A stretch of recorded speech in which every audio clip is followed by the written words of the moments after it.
বিকেলের নাস্তা যদি একটা হেলদি নাস্তা হয় তাহলে তো অসাধারণ লাগে না? চলেন আপনাদের সাথে নিয়ে নতুন একটা রেসিপিতে আবারও আমি লিজা কিচেন থেকে এসে পড়লাম। তো হ্যালো এভরিওয়ান, আসসালামু আলাইকুম। কী অবস্থা সবার আপুরা ভাইয়ারা? আলহামদুলিল্লাহ আমিও ভালো আছি। তো আজকে আমি যে রেসিপিটা করব সেটা আপনাদেরকে বলবো না, শুধু দেখাবো। এক এক করে আমি কী কী দিচ্ছি সবই দেখতে পাচ্ছেন এখানে। এখানে আমি চিকেন দিয়ে যে আপনার ইটা বানাবো, হ্যাঁ, আপনার যে সমুচার মতো, হ্যাঁ, সেটা অনেক কিউট আর অনেক রোলের মতোই। সমুচা বললে ভুল হবে, এটা রোলের মতোই। এখানে আমি চিকেন অল্প পরিমাণ নিয়েছি, সাথে আমি আলু সিদ্ধ অ্যাড করব, অল্প পরিমাণ পেঁয়াজ কুচি, তেল, তারপরে আপনার এটা ভালো করে কষাতে হবে। অল্প পরিমাণ মরিচ, অল্প পরিমাণ হলুদ, জিরা ফাঁকি, ধনে ফাঁকি, এই তো, আর লবণ পরিমাণ দিয়ে আমি ভালো করে এটা মিক্স করে নিয়েছি। আলুটাও দিয়ে দেবে। এখন আমি ধনেপাতা কাঁচামরিচ দিয়ে ভালো করে এটা অল্প উপকরণ দিয়ে হয়ে যায়। আর আমি ময়দাটা আগেই গুলিয়ে রেখেছিলাম। তো এই যে এক এক করে সব, এটা ভাইরাল একটা রেসিপি, এটা সবাই করতেছে, এটা ট্রেন্ডিং একটা রেসিপি। তো ভাবলাম আমিও ট্রাই করে দেখি, জানি না আপনাদের ভাইয়াদের কেমন লাগছে, বা চেষ্টা করছি ভালোভাবে করার, কারণ নতুন নতুন তো একটু পাকা হতে সময় লাগবে। তো যাই হোক, তো কেমন হয়েছে রেসিপিটা একটু কমেন্টসে জানাবেন। আর বিশেষ করে অনেকই মজা হয়েছে। আর সবাই আলু দিয়ে এইভাবে বানাচ্ছে, বাট আমি এখানে চিকেন ব্যবহার করেছিলাম, কারণ আমার মেয়ে চিকেন খেতে পছন্দ করে। ভাবলাম যে এটার ভিতরে চিকেন দিলে হয়তো আমার মেয়ে একটু খাবে, হ্যাঁ। তো এক এক করে সবগুলো বানিয়ে ফেলবো আর আপনাদের সাথে নিয়ে। তো আপনারা সবাই কেমন আছেন, কি অবস্থা, কি মানে দিনকাল কেমন যাচ্ছে? আর ভিডিওগুলো ভালো লাগলে অবশ্যই শেয়ার করে দিবেন। আর ভুল চুক করলে ক্ষমা দৃষ্টিতে দেখবেন, কারণ আমি এমনই কথা বলতে পছন্দ করি, মানে একটা ঢং ঢাং করে কথা বলতে ভালো লাগে না। তো এক এক করে আমি কেটে নিচ্ছি সবগুলো।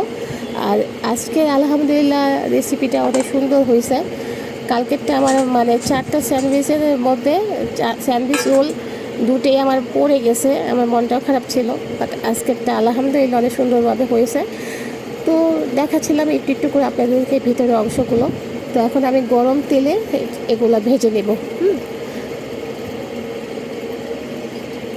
এখানে 4টা পুরো করছিলাম আমি, 4টাতে 2টা বানিয়ে আপনাদের দেখাবো, আর 2টা আমি পরে মানে অফ ক্যামেরাতে বানিয়ে ফেলবো।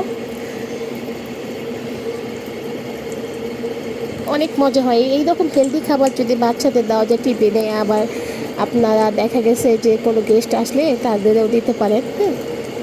এটা একটা ভাইরাল রেসিপি, হ্যাঁ। তো ভাবলাম আমি একটু ট্রাই করে দেখি, আর আপুদের ভাইয়াদের সাথেও শেয়ার করি, যেহেতু আপনারা আমার একটা ফ্যামিলি মেম্বার।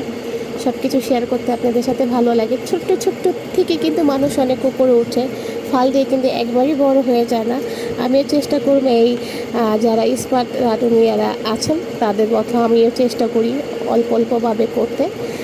বাকিটা আল্লাহর ইচ্ছা। আর এটা আমার অনেক শখ ছিল, তো আল্লাহ পাক কি জানে আমার শখ এটা কি হবে কি না, আপুরা ভাইয়ারা কি আমাকে সাপোর্ট করবে কি না, তাই তো। আর বিশেষ করে অনেক মজা হয়েছিল, আমার মেয়ে খেয়ে বলতেছিল আম্মু অনেকই মজা হয়েছে। আপনারা দেখতে পারবেন ভিডিওতে ও কেমন করে বলতেছিল, কারণ ও মুখে খাবার খেলে যদি ভালো লাগে ও মুখে বলে না, হাত দিয়ে ইশারা দিয়েই বলে দেয়।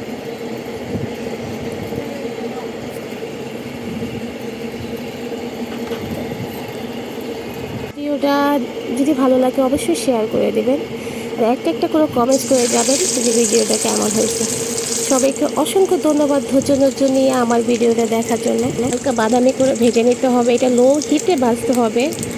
বেশি পরিমাণ তাপমাত্রা, বেশি পরিমাণ হিট দিয়ে ভাজলে হয়তো ভেঙে যাওয়ার চান্স থাকতে পারে, পুড়ে যাওয়ার চান্স থাকতে পারে, কারণ এটা আপনার পটেটো দিয়ে বানানো।